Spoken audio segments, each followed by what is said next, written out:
Et si une simple rhétorique de campagne se transformait en une véritable guerre ouverte? C'est le scénario choc qu'on explore aujourd'hui. Une confrontation directe entre les États-Unis, sous une présidence Trump, et l'Iran. Ensemble, on va décortiquer la logique, mais aussi les erreurs de calcul, et surtout les conséquences potentiellement explosives de ce conflit, tel qu'il est imaginé dans les sources que nous analysons. Alors, tout commence avec un slogan. Un slogan très simple. Pendant la campagne, le mot d'ordre, il est économique. Drill, baby, drill. En gros, forons, les amis, faux. Mais voilà, une fois au pouvoir, la doctrine change du tout au tout. Elle devient militaire. Bomb, baby, bomb. Et ce glissement, ce simple changement de mot, c'est le point de départ de toute une escalade aux conséquences totalement imprévisibles. Pour bien comprendre, on va suivre cette escalade en 5 temps. D'abord, ce fameux glissement stratégique. Ensuite, on verra comment la guerre s'enlise. Puis, on parlera d'un point d'étranglement économique crucial. On abordera les divisions politiques que ça crée et on terminera avec l'ultimatum, le moment où tout pourrait basculer. On commence donc par ce passage de drill à bombe. Et c'est un revirement, mais un revirement total. Le plus fascinant, c'est que ce scénario met en scène un dirigeant qui a été élu justement sur la promesse inverse. Sa promesse était de mettre fin aux guerres coûteuses à l'étranger. Et là, on touche vraiment au cœur de la contradiction. D'un côté, la promesse de non-intervention. De l'autre, une conviction qui prend le dessus, une idée simple, la force militaire peut tout résoudre, surtout face à des nations qui ont du pétrole. Et voilà, c'est cette conviction qui, dans ce scénario, devient l'étincelle qui met le feu aux poudres. Cette décision, logiquement, elle mène à une guerre. Une guerre qui, sur le papier, devait être rapide et forte. Sauf que la réalité du terrain, elle, va se révéler bien différente. Très vite, le conflit tourne à l'impasse. 17 jours. Ça peut paraître court, 17 jours, mais c'est une éternité quand on avait promis une victoire éclair. Ce chiffre, en fait, il symbolise à lui seul l'échec de la stratégie initiale. On est déjà dans l'enlisement, et on est très loin de l'objectif de départ qui était de faire tomber le régime iranien. Et pourquoi ça s'enlise ? On se retrouve en plein dans ce qu'on appelle une impasse asymétrique. C'est un grand classique. D'un côté, on a les États-Unis. Ils ont une puissance de feu immense. Ils peuvent tout détruire. Mais il y a une ligne rouge politique. Pas question d'envoyer des troupes au sol pour conquérir. Et de l'autre côté, l'Iran. L'Iran sait pertinemment qu'il ne peut pas gagner une guerre conventionnelle. Mais son objectif est beaucoup plus simple, survivre, résister et faire durer le conflit le plus longtemps possible. Et c'est ça tout le paradoxe de la situation. On a la plus grande puissance militaire du monde, qui est incapable d'obtenir une victoire politique. Les États-Unis se retrouvent piégés par leurs propres règles du jeu, alors que l'Iran, même très affaibli, tient bon. C'est la définition même vraiment de l'enlisement. Mais cet enlisement militaire, il n'arrive pas seul. Très vite, il va se doubler d'une crise économique. Pourquoi ? Parce que le conflit révèle une vulnérabilité géographique énorme. Une erreur de calcul stratégique qui va coûter très cher. Cette vulnérabilité, c'est le détroit d'Ormuz. La source qu'on analyse utilise une analogie vraiment puissante pour le décrire. C'est, je cite, « l'artère carotide de l'Occident ». Rien que ça. C'est pour dire à quel point c'est le point le plus sensible de tout l'échiquier énergétique mondial. Pour se faire une idée, imaginez un peu.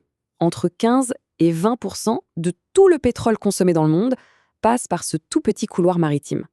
Ça veut dire que le simple fait de perturber ce flux, même pas de le bloquer complètement, juste de le perturber, ça a des répercussions immédiates et partout sur la planète. Alors, la question c'est, comment l'Iran peut-il s'attaquer à la surpuissante marine américaine ? C'est là qu'on retrouve toute l'astuce de la guerre asymétrique. Pas besoin d'avoir des porte-avions. D'après la source, il suffit de quelques drones bon marché, de mines sous-marines ou même de simples vedettes rapides pour semer un chaos total. Ça neutralise l'énorme avantage technologique américain et surtout, ça fait fuir les pétroliers et plus important encore, leurs assureurs. Et là, la conséquence politique de cette erreur de calcul, elle est juste immense. Le président américain, celui-là même qui a lancé cette guerre tout seul, de manière unilatérale, il se retrouve à devoir demander de l'aide. À ses alliés, bien sûr, mais même à la Chine. La source est très claire là-dessus. C'est un véritable aveu de faiblesse. Ça montre que non seulement le plan initial a échoué, mais qu'en plus les États-Unis sont dépassés par la situation. Forcément, cette demande d'aide, elle expose une faiblesse. Et qui dit faiblesse, dit question. Des questions politiques. Tout d'un coup, la justification même de la guerre est remise en cause.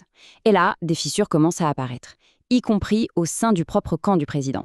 Et puis, il y a une citation attribuée à Marco Rubio dans la source qui vient littéralement tout dynamiter. L'idée ?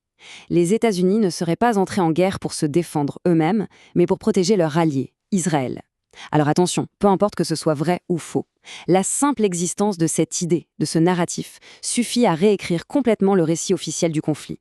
Et cette idée, elle ne reste pas sans conséquences.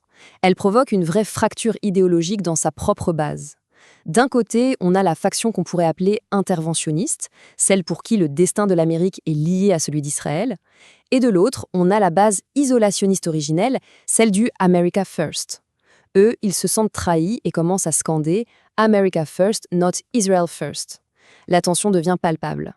Le danger politique à long terme, il est précisément là. Si cette guerre commence à être perçue, non pas comme la guerre de l'Amérique, mais comme la guerre d'Israël, eh bien ça affaiblit terriblement l'image du leader. Ça ouvre la porte à des accusations très graves, celle de s'être laissé entraîner dans un conflit qui n'était pas le sien. Et ça, c'est un risque politique énorme, surtout si la situation continue de s'aggraver. Donc, pour résumer, on a un enlisement militaire, une crise économique qui menace et une fracture politique en interne. Le président est coincé. Et il se retrouve face à un ultimatum. Un choix binaire, brutal, entre deux options seulement. Deux options aux conséquences radicalement différentes. Première option, on arrête les frais. On déclare une sorte de victoire, même si elle est creuse, on maquille un peu la réalité et on essaye de limiter les dégâts. Deuxième option, l'escalade. C'est le pari du qui tout double. On mise tout pour essayer de forcer une victoire totale, mais en risquant de tout perdre. Parce que choisir l'intensification, ce n'est pas rien. C'est prendre des risques qu'on appelle systémiques.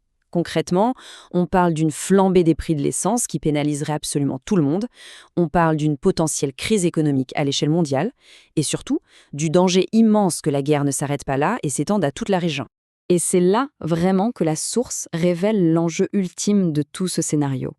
Parce qu'au-delà de l'Iran, au-delà du pétrole, ce conflit hypothétique est présenté comme une bataille pour l'avenir de l'ordre mondial lui-même. La question qui est posée, c'est: est-ce qu'on bascule vers un monde où le droit international ne veut plus rien dire? Un monde où, au final, c'est juste la loi du plus fort qui s'applique? Tout ça nous laisse avec une question fondamentale. Une question qui résonne bien au-delà de ce simple scénario. Face à un monde de plus en plus complexe, est-ce que la force brute peut vraiment être une solution à tout? Ou est-ce qu'au contraire, c'est la meilleure garantie de créer des problèmes encore plus grands, encore plus insolubles? La réflexion, évidemment, reste ouverte.